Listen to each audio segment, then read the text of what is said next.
The clock on the kitchen wall ticks past 8, and I'm still sitting here, staring at the table I set hours ago. It's my 38th birthday, and the apartment feels too big, too quiet. I spent the morning arranging everything just right: clean plates, polished glasses, a centerpiece of white lilies I picked up because they looked hopeful. The bottle of whiskey, my favorite, sits unopened in the middle, its amber glow catching the light from the chandelier. I thought someone would show up. My parents, maybe, or a cousin, or at least Selena. But the doorbell hasn't rung, and the silence is starting to feel like a guest I didn't invite. I lean back in my chair, the leather creaking under me, and try to shake off the weight in my chest. I'm not the type to throw myself pity parties, but this one's hard to ignore. I'm a software engineer, good at fixing problems, breaking things down into logical steps, but I can't debug this. Nobody came. Nobody even called. I glance at my phone again, nothing. No texts, no missed calls, just a blank screen staring back at me like it's disappointed too. I think about calling Selena. She's been distant lately, always rushing off to meetings or weekends away, but she wouldn't forget today. Would she? My thumb hovers over her name, and I hit dial before I can overthink it. The line rings once, twice, then her voice comes through, bright and sharp, like she's mid-laugh. Julian? Oh, hold on. I'm in Europe with your brother. Europe. With Brooks. The words hit like a punch I didn't see coming. I grip the phone tighter, my knuckles whitening, and try to process what she's saying. She's laughing, like it's no big deal, like she didn't just leave me sitting here alone on my birthday. Before I can respond, another voice cuts in, Brooks, smug and smooth as ever. Why bother, man? She's gonna divorce you soon anyway. His words hang there, heavy, like they've been waiting to be said for months. I don't say anything back. I can't. My throat feels tight, and the room seems to shrink around me. Divorce. Is that what this is?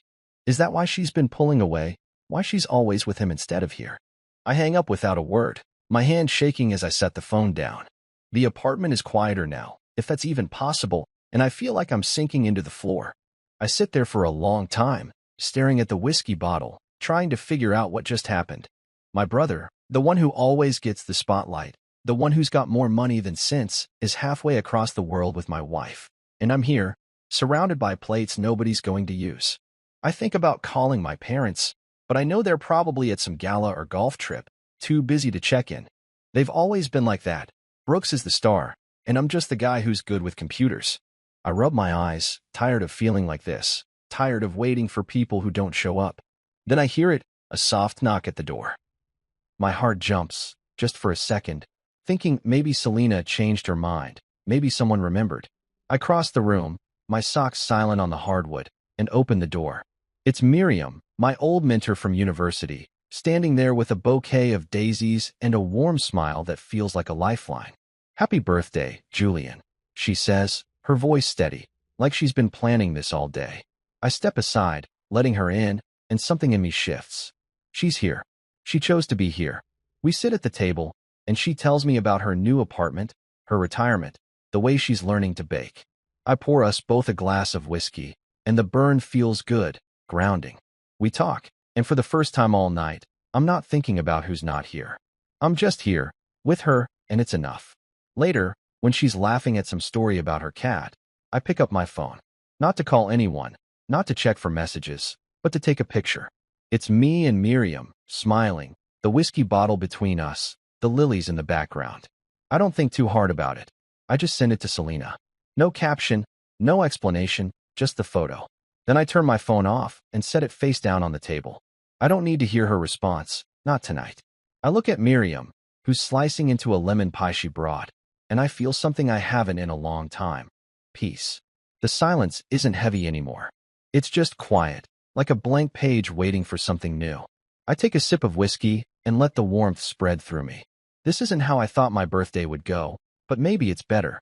Maybe this is the start of something I didn't know I needed. I lean forward, listening as Miriam tells another story, and for now, that's all I want. Just this moment, this table, this glass. The rest can wait. It's hard to pinpoint exactly when Selena started to slip away from me, but looking back, I think it was around the time we got married. I'm sitting in my office now, months before that empty birthday, staring at a photo of us from our wedding day.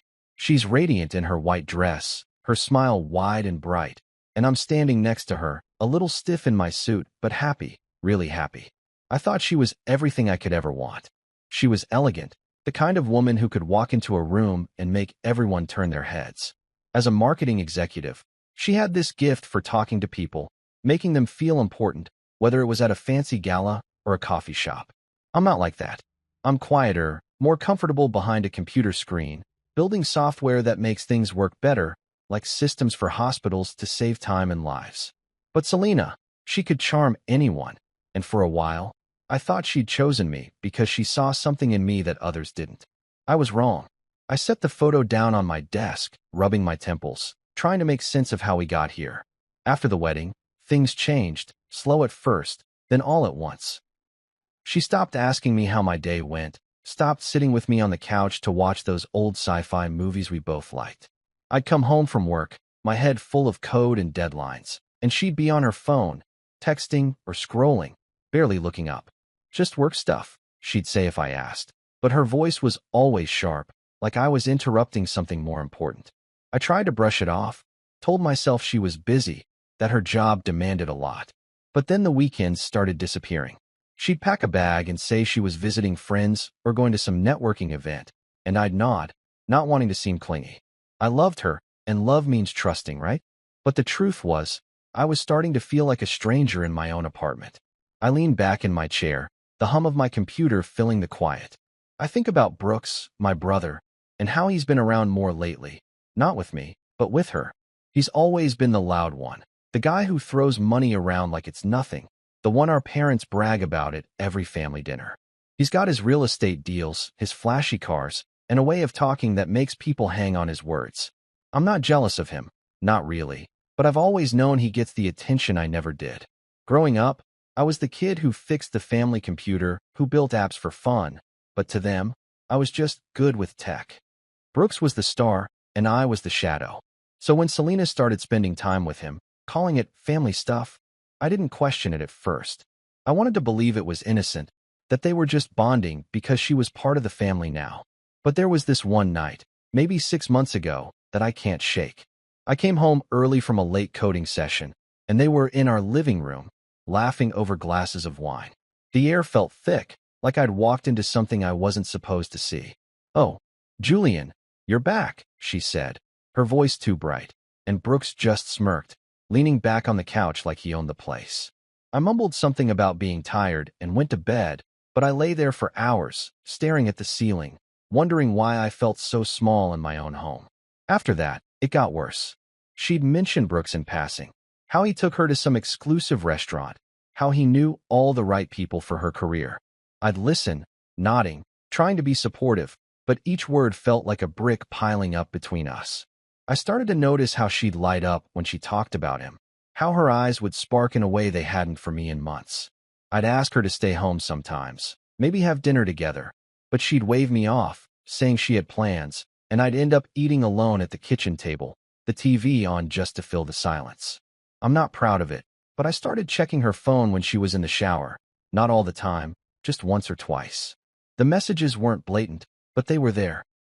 Brooke sending her memes, her replying with laughing emojis, plans to meet up for drinks.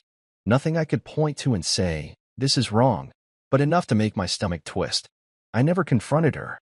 I didn't know how. I'm not the guy who yells or makes a scene.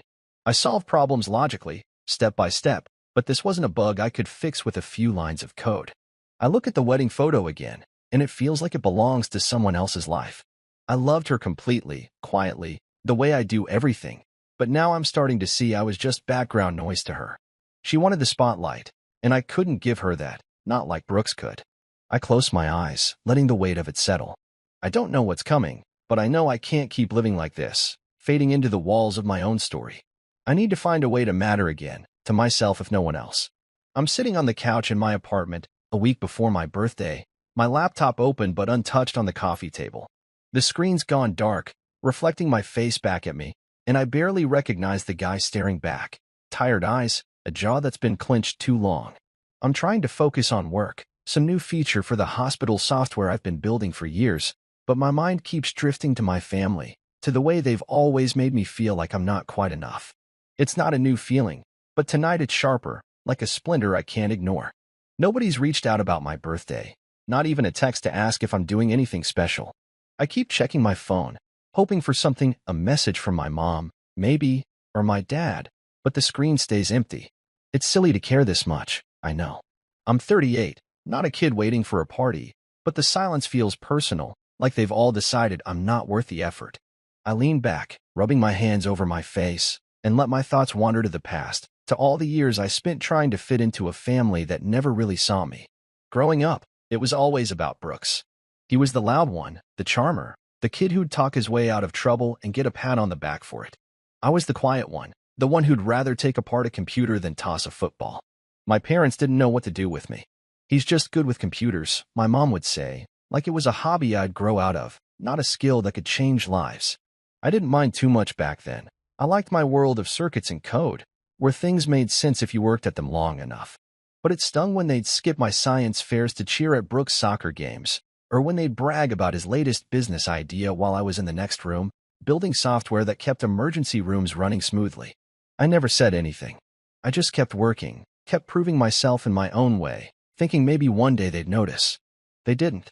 I think about the last family dinner I went to, maybe a year ago.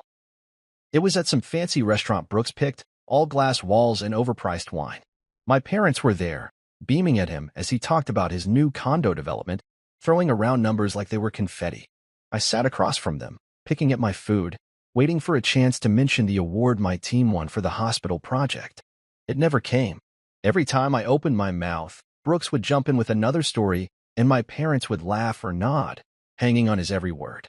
Selena was there too, sitting next to me but not really with me, her eyes on him, her laugh a little too loud. I remember feeling like I was watching a play I wasn't cast in. By the end of the night, I'd barely said 10 words, and nobody noticed. I stopped going to those dinners after that. I told myself it was because I was busy, but the truth is, I was tired of being invisible. I stand up now, pacing the living room, my socks scuffing against the rug. The apartment feels too big tonight, like it's swallowing me whole. I think about calling my mom, just to see if she remembers my birthday's coming up, but I can't bring myself to do it. What if she doesn't? What if she brushes it off with some excuse about how busy they are? I've spent so long trying not to care, trying to be the guy who doesn't need their approval, but it's not working anymore. Something inside me feels cracked, like a piece of glass that's still holding together but won't for much longer. I stop by the window, looking out at the city lights blinking in the dark. I wonder what it would be like to have a family that shows up, not just for the big moments but for the small ones too, like a birthday or a random Tuesday when you just need someone to listen. I've never had that. Even when I was a kid, I'd spend holidays in my room, tinkering with gadgets, while Brooks and my parents made plans without me. I told myself it was fine, that I liked being alone, but now I'm not so sure. Alone isn't the same as lonely, and I'm starting to feel the difference. I think about Selena, how she's been pulling away, spending more time with Brooks than with me. I wonder if she's part of this too, if she's decided I'm not worth showing up for either. The thought makes my chest ache, but I push it down, not ready to face it yet. I walk back to the couch and pick up my phone again, scrolling through my contacts. There's nobody I feel like calling, nobody I trust enough to say, I'm hurting, and I don't know why it's hitting me this hard. My thumb hovers over Miriam's name, my old mentor from college, but I don't press it.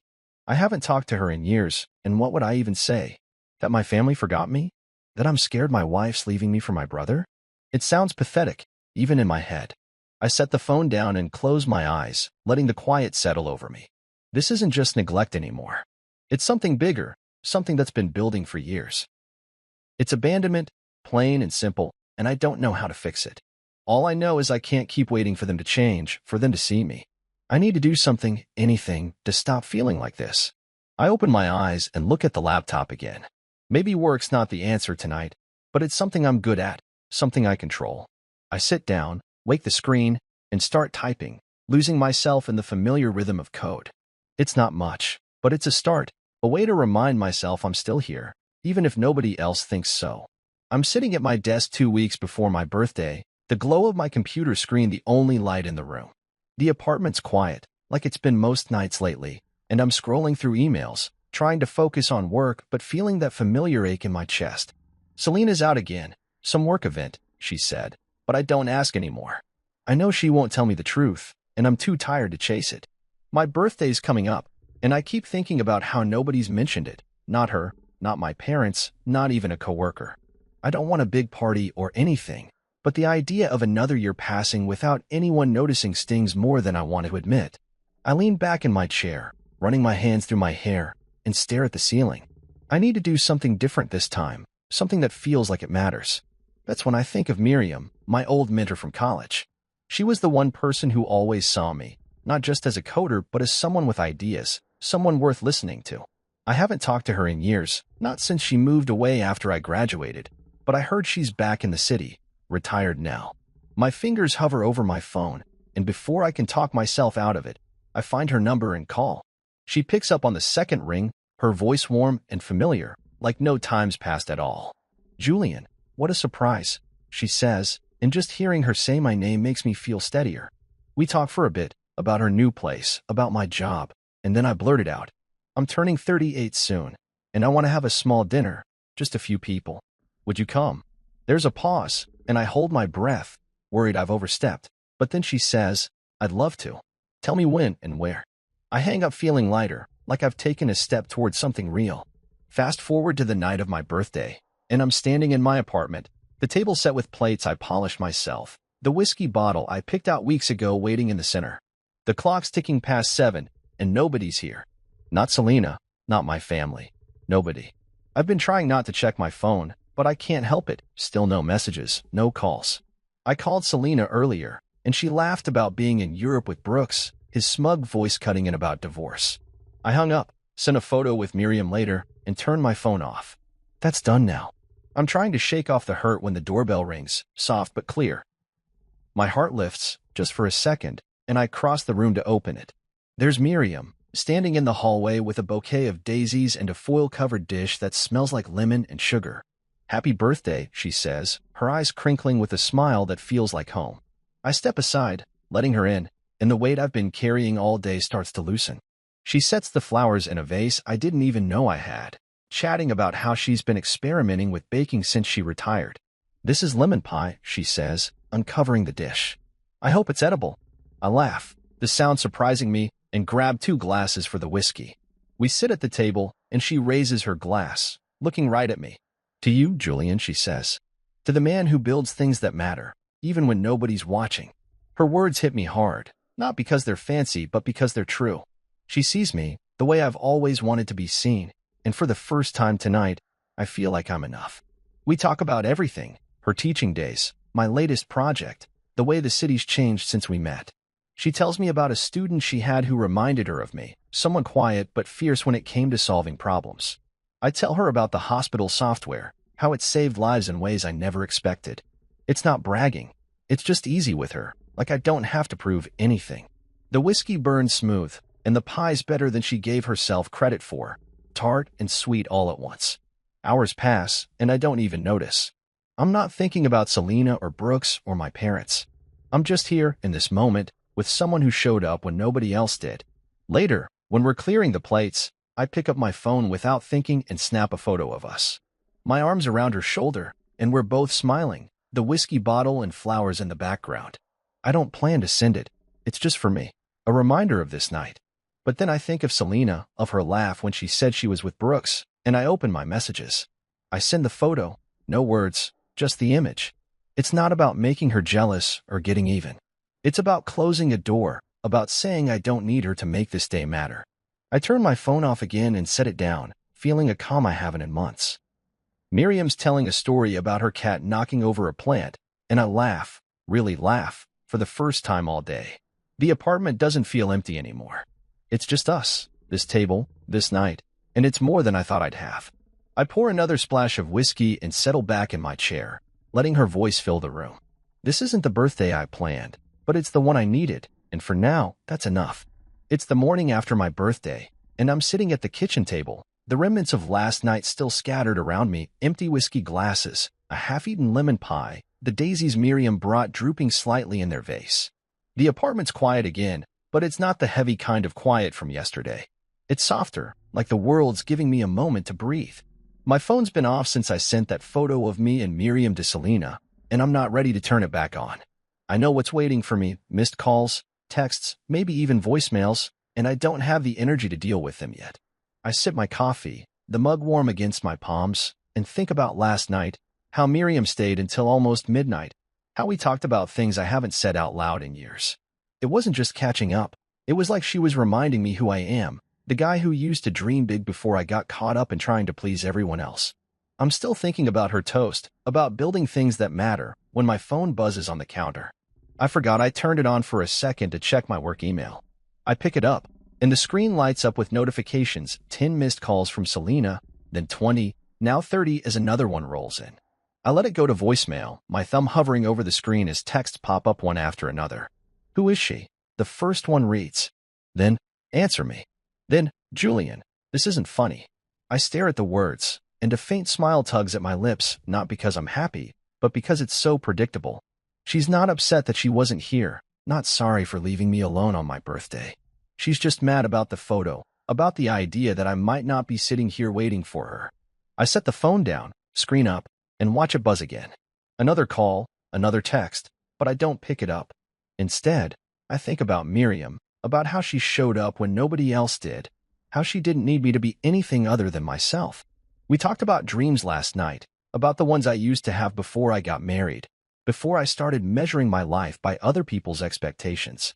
I told her how I wanted to build something bigger than software, something that could change how people connect, how they heal. She listened, really listened, and said, "You're already doing that, Julian. You just stopped believing it." Her words stuck with me, like a key turning in a lock I didn't know was there. I get up and walk to the window, looking out at the city waking up. Cars crawling through the streets, lights flickering off in the buildings across from mine. I've been surviving here, not living.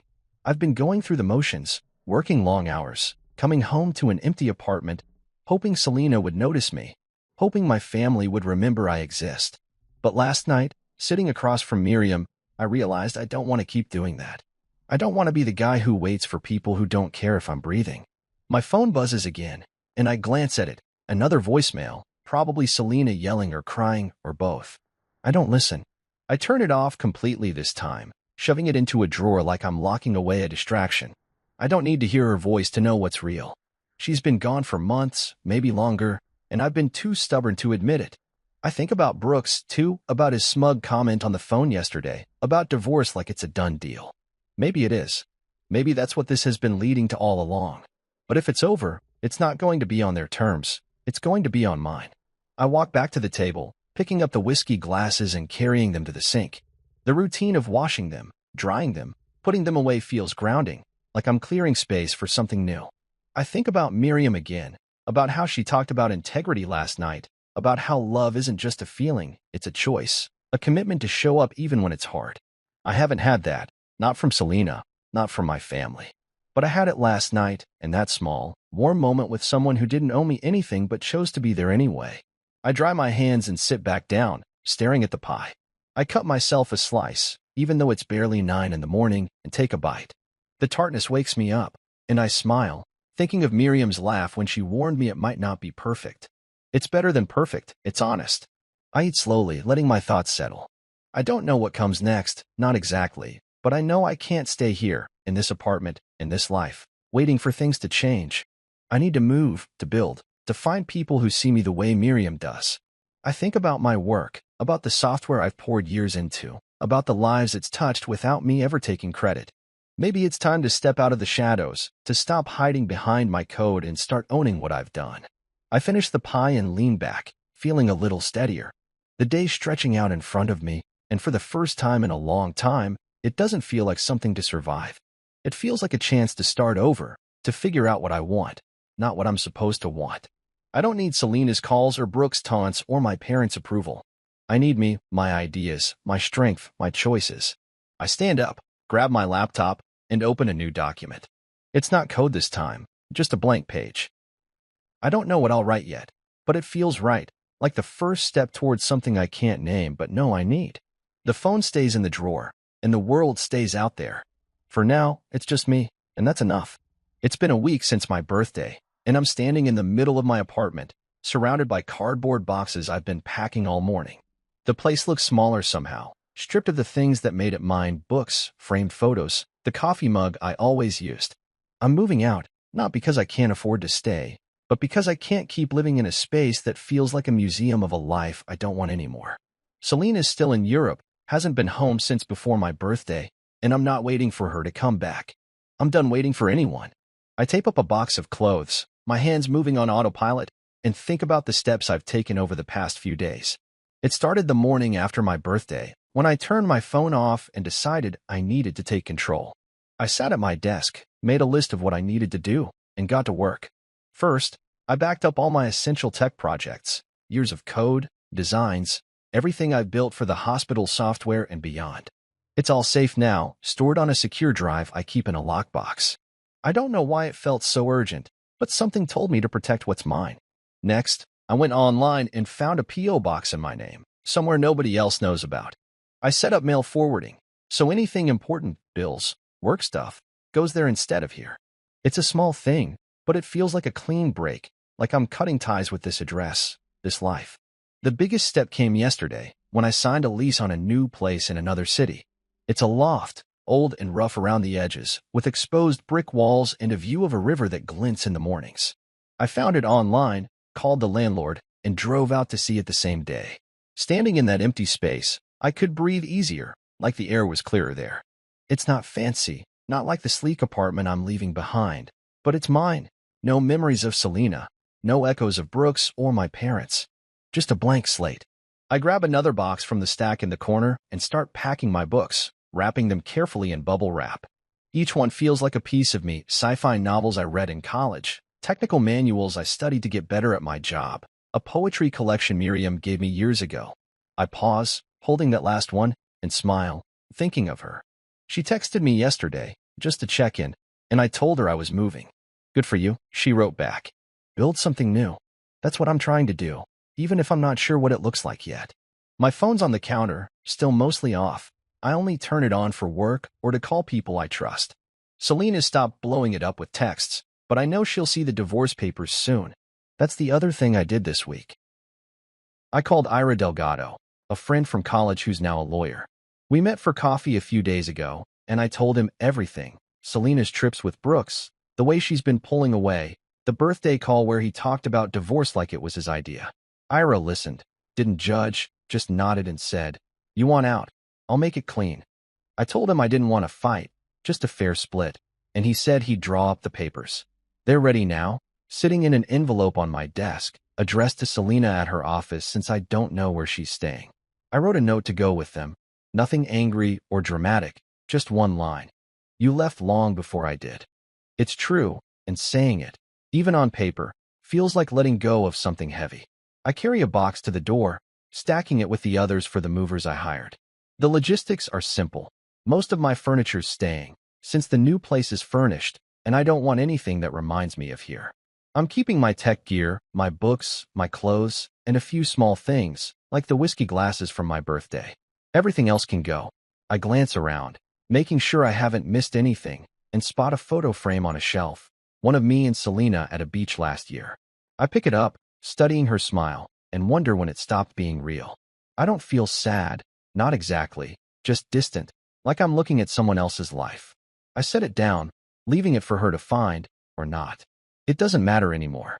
I head to the kitchen, grab a glass of water, and lean against the counter, thinking about what's next. The new city's a few hours away, far enough to feel like a fresh start, but close enough for work if I need to come back. I've got a meeting with my team tomorrow, and I'll tell them I'm working remotely for a while. They won't care, my code's solid, and I've always delivered. But part of me wonders if I'm ready to step up in other ways, to stop hiding behind my work and start owning it. I shake my head, pushing the thought aside for now. One step at a time. I walk back to my desk, pick up the envelope with the divorce papers, and slip it into my bag. I'll drop it off at a courier service later, make sure it gets to her office before she's back from Europe. I don't know how she'll react. Maybe she'll call, maybe she'll show up, but I'm not scared of it anymore. I'm not running away. I'm walking towards something better, something I choose. I grab my keys, take one last look at the apartment, and step outside, locking the door behind me. The hallway's quiet, the air cool against my skin. I feel lighter, like I've shed a layer of something I didn't need. The elevator dings, and I step in, ready to leave this place behind. Whatever comes next, I'm not looking back. I've been in my new city for a week now, and I'm standing in the loft I rented, the morning sun spilling through the tall windows and painting the brick walls gold. The place is still sparse. Just a bed, a desk, my tech gear, and a few boxes I haven't unpacked, but it feels right, like I can breathe here. I'm sipping coffee from a chipped mug I found in a thrift store, staring out at the river glinting below, and thinking about how different this feels from the life I left behind. The divorce papers are on their way to Selena. My old apartment's empty, and for the first time in years, I'm not waiting for anyone else's approval. But it's not just the move that's got me feeling this way, it's what I've started to reclaim, starting with my work. Most people don't know I'm the guy behind MediVault, a data platform that's changed how hospitals share information. It's worth over $80 million now, but I never talked about it, never needed to. I built it quietly, let others take the spotlight while I focused on making it better. That was fine when I thought I had a family, a wife, people who'd see me for more than my code. But now, with nobody showing up for me, I'm starting to see power in what I've created, not for bragging, but for standing on my own. I set my mug down and walked to my desk, where my laptop's open to an email from an old colleague, Sarah, who runs a tech conference. She's asking me to speak next month, says people are buzzing about MediVault's latest updates. I haven't done much public stuff before. Brooks was always the one charming crowds, but I type a quick reply, saying I'm in. It's a small step, but it feels like claiming something I've ignored too long. I lean back in my chair, thinking about how I got here. A few days ago, I called a couple of industry contacts, people I've worked with over the years. I didn't say much, just checked in, asked about their projects, mentioned I was stepping back into MediVault's leadership. Word spread fast. By yesterday, I had messages from investors, developers, even a reporter wanting to know the story behind the silent architect. I didn't respond to most of them. I'm not ready for that yet, but it's strange, seeing how people react when they realize I'm the one who built something they rely on. I always thought staying quiet was enough, that the work would speak for itself. Maybe it did, but now I'm starting to think I need to speak for it too. I get up and pace the loft, my boots echoing on the wood floor. There's a memory nagging at me, something from a year ago when Brooks tried to get involved with MediVault. He called it a gold mine, wanted to push for a quick sale, take a cut for himself. I shut him down, told him it wasn't about money, it was about saving lives. He laughed, said I was naive, that nobody cared about nerd stuff unless it came with a big check. I ignored him then, but now I wonder if he's been waiting for a chance to take what I built. He's always wanted the glory without the grind, and I've let him think he could outshine me because I didn't care about the spotlight. Not anymore. I sit back down and open my laptop again, pulling up MediVault's internal files. I've been out of the CEO role for a while, letting a board handle the big decisions while I focused on coding. But yesterday, I called a meeting with the team, told them I'm stepping back in. Nobody argued. Most of them know I'm the reason the platform works as well as it does. We talked about new features, ways to make it faster, more secure, things I've been sketching out in my head for months. It felt good, like slipping into a jacket that fits just right. I'm not doing it for fame or money, though I won't lie.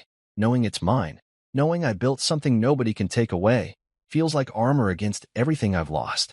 My phone buzzes on the desk, and I glance at it. It's Miriam, texting to ask how I'm settling in.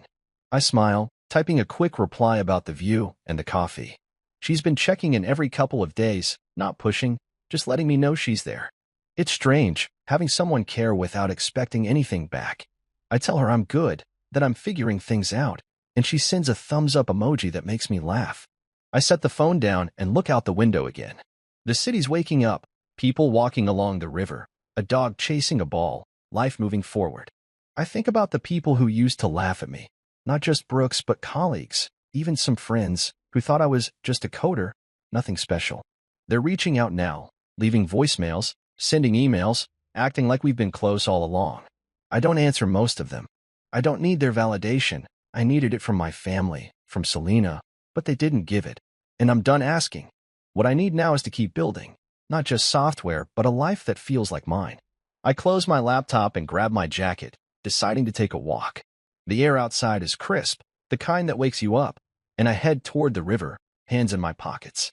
I pass a cafe, a bookstore, a guy playing guitar on a bench, and it hits me how much I like it here.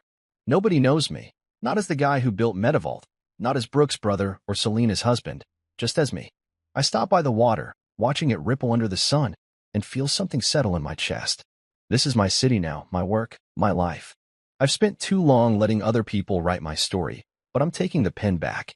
Whatever comes next, meetings, speeches, maybe even facing Selena when she gets those papers, it's on my terms. I turn back toward the loft, ready to unpack another box, maybe call Sarah about that conference. The world's starting to see what I've built, but more than that, I'm starting to see it myself. I'm sitting in my loft, the late afternoon light filtering through the windows, casting long shadows across the brick walls. It's been a month since I moved here, and the place is starting to feel like home, books on shelves, a rug I picked up at a market, my tech gear humming quietly on the desk. I'm working on a new update for MetaVault, my fingers tapping out code, but my mind's half on the email I got this morning from Ira, my lawyer friend. He says Selena's back from Europe, and she's furious. The divorce papers hit her office yesterday, and she's already called him, demanding a meeting. I told Ira to handle it, to keep it clean, but I know she won't let this go quietly. I lean back in my chair, rubbing my eyes, and think about what's coming. I'm not scared, not exactly, just ready to close this chapter for good. My phone's been quiet since I changed my number, giving the new one only to people I trust, like Ira and Miriam. Selena doesn't have it, and neither does Brooks, which feels like a small victory. I heard from a mutual friend that she showed up at the old apartment last week, found it cleared out, my keys on the counter, and her access to our joint accounts cut off. I didn't freeze them out of spite. I just moved my money to a new bank, left her what was fair, and made sure she couldn't touch what's mine anymore. Ira says she's claiming I abandoned her, that she's entitled to half of everything, but he's confident she won't get far. I stand up, stretching my arms, and walk to the window, looking out at the river. I think about the prenup we signed before the wedding, something Ira insisted on back when I was too in love to think I'd need it. Selena laughed it off at the time, said it was just paperwork, but I'm glad I listened to him. It's clear now, she didn't expect me to walk away, didn't expect me to have a spine. I smile faintly, shaking my head. I've spent so long being the quiet one, the guy who fixes things without making a fuss, that she forgot I'm not a doormat. I head to the kitchen, grabbing a glass of water, and think about Brooks, too. He's been calling Ira's office, leaving messages, probably thinking he can bully his way into this. I haven't spoken to him since that birthday call, when he taunted me about divorce, and I don't plan to. But I did something last week I'm not entirely proud of, though it felt right. I've been digging through old MetaVault files, checking for loose ends, and found emails from Brooks to one of our board members, pushing for insider deals that looked shady. I didn't hesitate. I sent them anonymously to a contact at the SEC. I don't know what'll come of it, but if he's been playing dirty, he'll face the consequences without me having to say a word. I set the glass down and walk back to my desk, pulling up Ira's latest email. He's prepped for the property hearing next week, says he's got everything we need. Bank statements, the prenup, even security footage from our old apartment building. I didn't know about that last part until he mentioned it. Apparently, the cameras caught Selena leaving with Brooks for those weekend trips she always talked about, over and over, long before my birthday. It's not just proof of her being gone. It's proof she was never really there. I don't feel vindictive, just tired, like I'm finally seeing the truth I ignored for too long. I close the laptop and lean back, thinking about what Ira said about the hearing. Selena's going to push for spousal support, maybe even a chunk of MetaVault, but Ira's ready to shut it down. He says the prenup's ironclad, and the footage will make her claims look desperate. I told him I don't want to drag this out. I just want it done. If she walks away with nothing but her clothes and her pride, that's fine by me. She made her choices, and I'm not paying for them anymore. My mind drifts to Brooks again, to the rumors I've heard through industry friends. His real estate deals are starting to crumble, and word is the SEC's sniffing around. I don't know if it's because of what I sent, but part of me hopes it is. He spent years acting like he's untouchable, like I'm just his nerdy brother who'll never catch up. But I built something real, something that matters, and he can't take that away, no matter how loud he talks. I get up and pace the loft, feeling the wood floor creak under my boots. The hearing's going to be tough, not because I'm worried about losing, but because it'll mean facing her, maybe him too. I don't want to see their faces, don't want to hear their excuses. I just want to move on, to keep building this life I'm starting to like. I think about the conference I'm speaking at soon, about the new MetaVault features my team's rolling out. Those things matter, not because they're loud or flashy, but because they're mine, and they're good. I stop by the window again, watching the city settle into dusk. I feel a calm I didn't expect, like I'm standing on solid ground for the first time in years. Selena can rage, Brooks can squirm, but they don't get to write my story anymore. I'm not the guy who sits quietly while they take what they want. I'm the guy who built an empire nobody saw coming, and I'm not giving it up. I head back to my desk, grab my phone, and text Ira. Do what you need to. I'm ready. Then I set it down and look around the loft, my space, my life. Whatever happens at that hearing, I'm walking out free, and they can't touch that. I open my laptop again, not to work, but to pull up a photo from my birthday, the one with Miriam and me smiling. I don't need to prove anything to Selena or Brooks. I just need to keep being the guy in that picture, the one who's starting to believe in himself again. The sun's almost gone now, and the river's a dark ribbon below. I close the laptop and decide to call it a day. Tomorrow's another chance to build, and I'm not wasting it. I'm standing in my loft, the scent of fresh bread and roasted vegetables filling the air as I adjust the candles on the table. It's been months since the divorce papers were signed, since the hearing where Selena walked away with nothing but her designer bags and a scowl. Tonight, I'm hosting a small dinner, not for my birthday or any big occasion, just because I want to. The space feels alive, warm light bouncing off the brick walls, a soft hum of music from a guitarist friend I met at a local cafe, laughter already starting to spill from the few guests who've arrived. I've got a bottle of whiskey open, the same kind I shared with Miriam on my birthday, and a spread of food I helped make, though I'll admit the bread's from a bakery down the street. I'm not a chef, but I'm learning, and it feels good to try something new. I glance around, taking it all in. Miriam's by the window, chatting with Ira, my lawyer friend, who's holding a glass of wine and grinning like he's never seen me this relaxed. There's a couple of local musicians setting up in the corner, tuning their guitars, and a neighbor I've gotten to know, a painter who's always got a story to tell. It's a small group, maybe 10 people, but they're here because they want to be, because they see me, not some version of me they wish I was. I adjust a plate on the table, feeling a nervous energy I haven't had in a while, not bad nerves, just the kind that comes when you're doing something that matters. I think about the past year, how it started with that empty birthday, nobody showing up except Miriam. I was so lost then, sitting in an apartment that felt like a cage, waiting for Selena, for my family, for anyone to care. I don't feel that way anymore. The hearing was the turning point, when Ira laid out the prenup and the footage of Selena leaving with Brooks, week after week. She tried to argue, said I'd pushed her away, but the judge didn't buy it. She left with what she brought into the marriage, her clothes, her jewelry, her ambition, and I walked out feeling lighter than I had in years. Brooks didn't show up to the hearing, probably too busy dodging the SEC investigation I tipped off. Last I heard, his deals were falling apart, and he's laying low, but I don't care enough to keep tabs. That's their world now, not mine. I pour myself a splash of whiskey and take a sip, the burn familiar and comforting. The guitarist starts playing a slow melody, and I catch Miriam's eye across the room. She smiles, raises her glass, and I nod back, grateful for her. She's been a constant these past months, not just a mentor but a friend, someone who reminds me it's okay to be quiet, to build things slowly, as long as they're real. I think about the letter I wrote a while back, one I never sent to my family. I pull it out sometimes, read it to myself, but tonight, I want to share it. Not because I need to prove anything, but because saying it out loud feels like letting go of the last piece of that old hurt.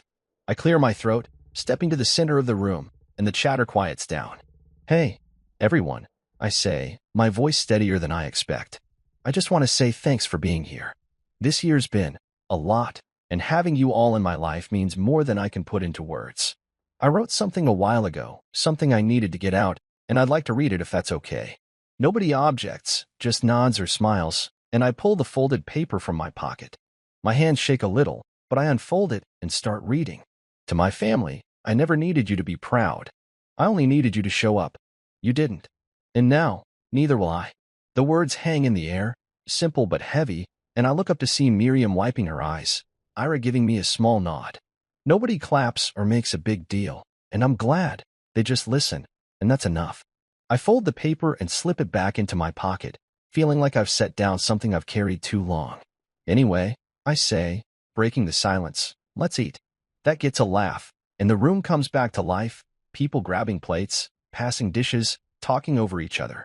I sit at the table, next to Miriam, and listen to the painter tell a story about a mural he's working on. The food's good, better than I expected, and the whiskey flows, but it's the warmth in the room that fills me up. I think about Medivault, how I spoke at that conference last month and felt, for the first time, like I belonged in the spotlight. People asked questions, wanted my thoughts, and I realized I had something worth saying. I'm not Brooks, all charm and flash, but I'm me, and that's starting to feel like enough. The night stretches on, and I'm laughing at something Ira says about his latest case when I catch my reflection in the window. I don't look like the guy from a year ago, the one who sat alone waiting for a call that never came. I look like someone who's building something, not just code but a life, with people who choose to be here. The musicians play a new song, something upbeat, and a few people start dancing, clumsy but happy. I stay at the table, watching, and Miriam leans over, her voice low. "You did good tonight, Julian." I smile, not sure what to say, but I know she's right. This is good, messy, real, mine. I raise my glass, and we toast to new beginnings, to nights like this, to people who show up. The music keeps going, the candles burn low, and I let myself sink into it, no regrets, no looking back, just this moment and the promise of more. I wake up to the sound of birds outside my loft window, a soft chirping that's become my morning routine in this new city. It's my 39th birthday, and I'm lying in bed, the sheets cool against my skin, watching the first light creep across the brick walls. There's no weight in my chest today, no anxious checking of my phone for messages that won't come. I feel steady, like I've finally landed somewhere I belong. I roll over, grab my phone from the nightstand, and see a few texts already, Miriam wishing me a happy birthday, Ira joking about getting old, a couple of colleagues saying they're looking forward to the next Medivault update. I smile, typing quick replies, and get up to start the day. The loft smells like coffee before I even reach the kitchen, thanks to the machine I set up last night. I pour a cup, the mug warm in my hands, and lean against the counter, thinking about how different this birthday feels from last year. Back then, I was sitting in an apartment that felt like a tomb, waiting for Selena, for my family, for anyone to show up. Nobody did, except Miriam, and that night changed everything. Now, I'm here, in a life I built from scratch, and it's better than I could have imagined. I take my coffee to the window, looking out at the river sparkling under the morning sun. Miriam moved into a cottage a few blocks away a couple of months ago, and we've settled into a rhythm. Weekly dinners, walks by the river, conversations that don't need to be anything more than what they are. She's not family, not in the way most people mean it, but she's home, the kind of friend who shows up without being asked. I think about inviting her over later, maybe cracking open that whiskey we both like, but for now, I'm content to stand here, letting the day unfold. My phone buzzes again, and I check it, a message from a teacher at the middle school where I sponsor a coding club. She sent a photo, and when I open it, my breath catches. It's a group of kids, maybe 12 or 13 years old, standing in a classroom, holding a banner that reads, "Thank you, Mr. Ross. You made us believe we could build something, too." They're grinning, some holding laptops, others waving at the camera, and I can't stop smiling. I started the club on a whim, thinking I could share what I know, but it's become more than that. Those kids remind me of myself at their age, tinkering with computers, dreaming of things nobody else understood. I text the teacher back, thanking her, and save the photo to my phone. It's the best gift I could have gotten, better than any party or bottle of wine. I set the phone down and head to my desk, where my laptop's waiting. I don't have any big plans today. No meetings, no deadlines, just a few ideas for Medivault I want to sketch out. The platform's growing faster than I expected, with hospitals across the country signing on, and I'm starting to mentor a few young developers who reached out after my conference talk. I don't feel like the silent architect anymore. I'm just me, doing what I love, and it's enough. I think about Selena for a moment, but it's fleeting, like a shadow passing over the sun. I haven't heard from her since the hearing, and I don't expect to. Last I heard, she moved to another city, chasing some new marketing job. Brooks is out of the picture too, tangled up in legal trouble after the SEC dug into his deals. My parents sent a card a while back, not for my birthday, just a generic note about keeping in touch. I didn't reply. I don't hate them, but I don't need them either. I've got people who show up, and that's more than I ever had before. I sip my coffee, letting the warmth spread through me, and think about the kids in that photo again. I want to do more for them, maybe expand the club, get them better equipment. I jot a note to call the school next week, see what they need. It's not about being a hero, it's about giving them what I wish I'd had, someone who believed in me before I believed in myself. The morning stretches on, and I decide to take a walk before it gets too warm. I grab my jacket, step outside, and let the city wrap around me, bikes whizzing by, a street vendor selling fruit, the hum of life that's become familiar. I pass the cafe where I met the guitarist who played at my dinner party, wave at the bookstore owner sweeping her steps. This place knows me now, not as anyone special, just as the guy who lives by the river, who stops for coffee and says hello. I end up at the water's edge, sitting on a bench, watching the current move slow and steady. I think about Miriam's toast on my last birthday, about building things that matter. I'm doing that, not just with code, but with this life, friends, a community, a purpose that feels bigger than me. I don't need apologies from Selena or my family. Don't need their approval or their regrets. I've got what I need right here, in this moment, and the choices I make every day. My phone buzzes one more time, and it's Miriam again, asking if I'm free for dinner. I text back, telling her to come over, that I'll grab that whiskey and maybe some of that pie she's so good at making. She replies with a smiley face, and I laugh, pocketing the phone. I stand up, stretch, and start walking back to the loft, the sun climbing higher, the birds still singing. The day's mine, and so is the life I'm living, no calls to wait for, no bottles to uncork alone. I'm home, and as I head up the stairs to my door, I know I'm exactly where I'm supposed to be.